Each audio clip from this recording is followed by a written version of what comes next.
really warm welcome to everyone. We're really excited to have a great program for you today. You'll have seen in the advance information that you'll get a chance to choose a lot of breakout sessions.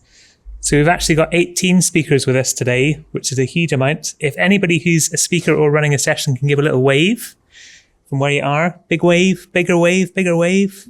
Right, so there's lots of fantastic speakers here. They're going to be running very interactive workshops. And one of the reasons we're doing that is there's so many topics under digital that we want to make sure you can cover a really wide range of interesting discussions. So we'll spend the middle part of today choosing between 3 breakout sessions on 3 different time slots. I'd like to say a big thank you to our funders. So 3 funders support the digital work that we do. And that's really important because that means that we can provide digital support for free to organisations right across the Scottish voluntary sector. So we're really, really grateful to them for the support that they give to the work that we do. And what I'm going to be doing in a few minutes this morning to get us going is talking about our digital now. So the theme for this conference today is reflecting on what's happening right now in terms of digital in our organisations and where might we need to go next. We could spend a whole morning trying to define digital. It's quite a knotty topic. It's a very broad area as well. But the way that we'd probably define it if we're talking about it today is digital is about meeting people's needs with connected technology.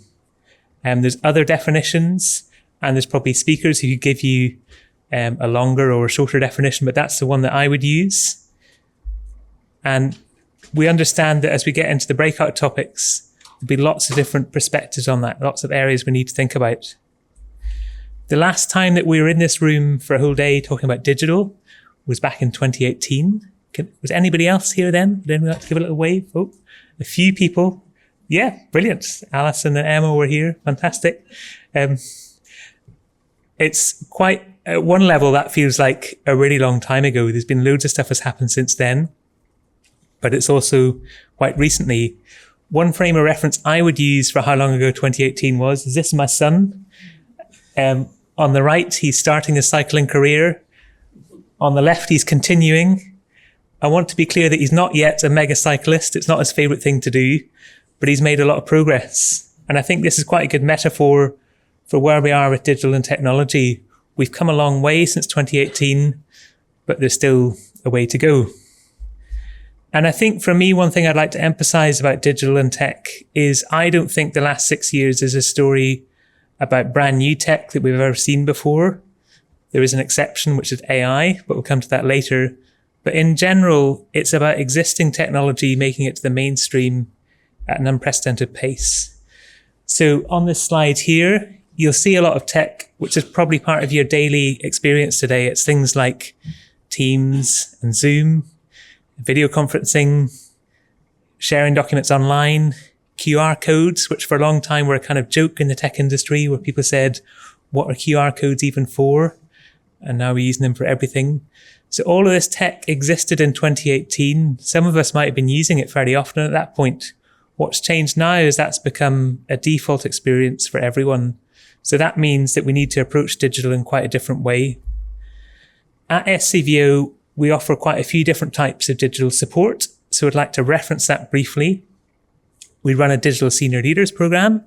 If Maddie and Ross give a little wave, they're our dream team that run that together. And that's taken 200 plus senior leaders through a digital action learning set. I run a digital checkup service. I think most of you will probably have had a go at that new digital checkup recently, and we provide support off the back of that.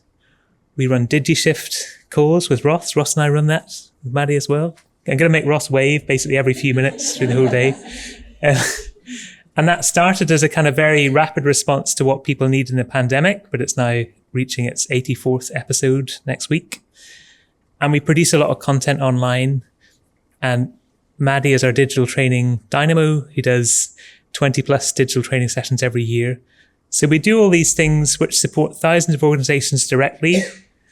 Thousands more use our resources online to make progress at their own pace.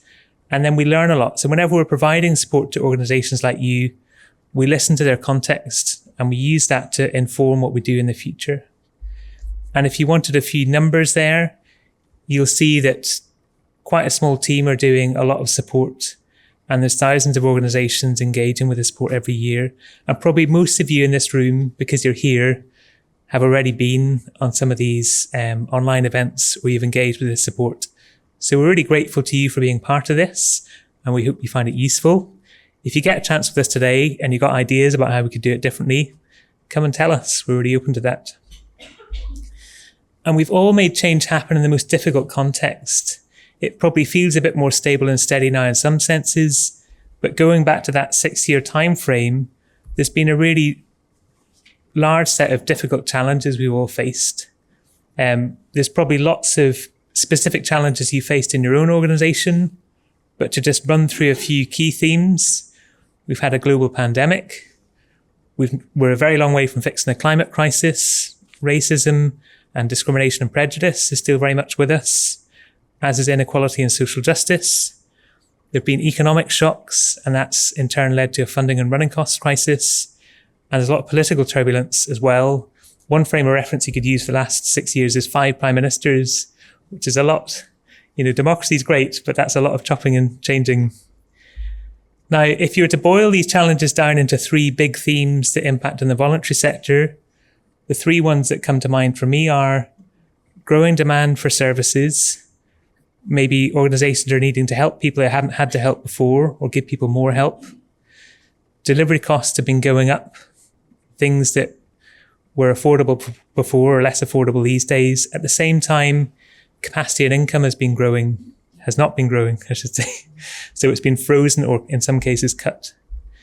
Now, digital's not going to fix all of this, but some of the digital tools and approaches we can use will help us be more responsive and effective. And how is it going to do that? Well, if you've got growing demand for services, quite often digital services are easy to scale. So kind of small practical example of that is we switched our digital training from in-person to online during the pandemic. And what that has led to is Maddie, one talented person, can reach hundreds of people a year. And if we just said to Maddie a few years ago, right, you're going to run 20 sessions a year, they're all in person, she would have not had capacity to do that. But because we've done it online, we've been able to scale up our capacity. Where delivery costs in general are rising, digital solutions are often low in cost. They're not always free, and they do require investment, but they're often fairly modest in terms of their cost. And the other thing is they've become much easier to adopt. So going back a few years, if you needed to build something like an online training platform, that would have been a fairly expensive project. It would require a lot of specialist knowledge, paying somebody a lot of money. That's become more affordable and accessible. So these are all positive things. I would say that they're not going to make all the problems magically disappear, but they're a really helpful resource that we can draw on. One theme we're going to be highlighting through today is there's no done with digital. And that can feel a bit discouraging because you think, well, we've been working really hard on digital for a few years. Haven't we finished and solved it yet? But that's okay. And the reason for that is technology is always developing and improving. So the technology we're using today is the least good it will ever be. So as time goes by and things improve and develop, you'll be able to use even more capable platforms in future. So having given that external context, I'm now going to briefly talk about what our digital now looks like. So the way I'm going to do this is I'm going to highlight a few themes from our digital checkup, which you've all kindly contributed to. And then we're going to have a quick interactive poll across the room as well. So where are we now? I've developed this very highly scientific scale, which you can see here. My son actually helped me develop this. I think he chose the vehicle on the left. So I think you can probably guess that we're in the messy middle. And you might think to yourself, well, the messy middle sounds like hard work because we've been working away. But to me, that's a positive because that means there's lots of potential. So if you're in the messy middle, you've done a lot of stuff, you've made some progress, but you've got more runway to develop on as well. And I'm now taking the scientific scale and I'm applying it to the digital checkup. And lo and behold, across the board, across the 6 categories of digital capability that we have, there's a strong trend there, which is all about halfway. And that's partly because we recently updated the checkup and it's now more difficult. Has anybody done the old digital checkup in the last few years? A few people. You'll probably find the new one is a bit more challenging. It's a bit harder to get a really high score in it. That's deliberate because tech has moved on. And what we've seen is, particularly the organization we talked to several times, they were in one place a few years ago, they're now moving ahead. So we need to keep moving the goalposts to make sure it's still asking meaningful questions. I'm not going to dive into absolutely loads of detail on this because I don't want to make you all fall asleep in front of pie charts and bar charts. But what's interesting is for some sections, cybersecurity is an interesting one where it's a kind of three-way split between low, medium and high. But there's other sections like comms and marketing and content is an interesting one where it's a fairly low average score, and also many more organizations are scoring low and medium in that. And it's a bit the same with data as well, where a relatively small proportion of organizations are hitting a high score in that section. And if you were to go into more detail, and I'm not going to do it with a million slides, but if you were to look into the way people have answered sections, what you'd see is organizations are making progress across the board. Some are doing it slowly, some are doing it more quickly. On technology, how that's working in organizations, a lot of organizations are still experiencing that as a challenge. So they might have a good score on leadership in terms of their intentions, they're in a good place, but the actual tech that they're trying to work with is still not working as smoothly as it could do. Comms and marketing is definitely a challenging theme at the minute, and I think that could be to do with social media being a much more volatile and less useful place than it has been in the past. And still quite a small proportion of organizations are doing well in terms of their use of data. And we got that three-way split on cyber. If you're to go into the detail of cyber, you'd probably see that when you start asking organizations which technical measures they've got, there's still quite a few gaps.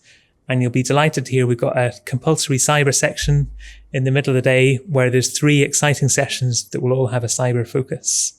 In a wee bit, there'll be a dedicated session on digital change and challenges, but a few things that we see when we talk to organizations who've done our digital checkup is what helps them is if they've got team members with interest and motivation. So you're people like that, you're interested and motivated in digital, you're making the change happen. So well done for coming today, and well done for all the work that you do in your organizations, because it does pay off.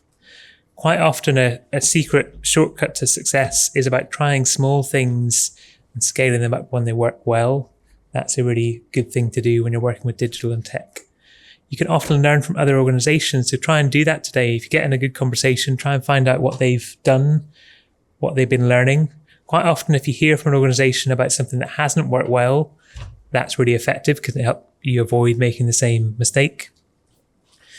Finding a good technical partner is often quite critical. That can be challenging if you're in a small voluntary organization, because there's not lots of vendors out there saying, let's go and help small charities. It's a small market, but it can make a big difference.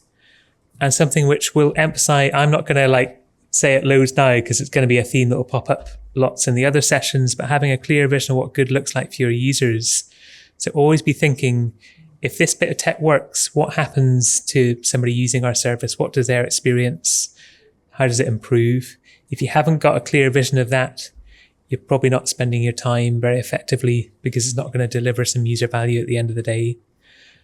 On the right, what hinders digital and tech projects? If you've got low confidence or knowledge, trying to tackle something that's too big and getting stuck, that can happen quite a lot.